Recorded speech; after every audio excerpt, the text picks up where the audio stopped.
தேனி வெற்றி திரையரங்கில் திரையிடப்பட்ட ஜனநாயகன் திரைப்படத்தை குழந்தைகள் முதல் பெண்கள் அதிக அளவில் ஆர்வமாக வந்து பார்த்தனர்.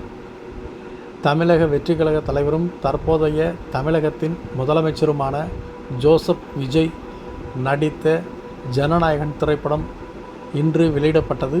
அதன் அடிப்படையில் தேனி வெற்றி திரையரங்கில் திரையிடப்பட்ட ஜனநாயகன் திரைப்படத்தை சிறு வயது முதல் குழந்தைகள், பெரியவர்கள், ரசிகர்கள் என அனைவரும் ஆரவாரம் செய்து கண்டுகளித்தனர்.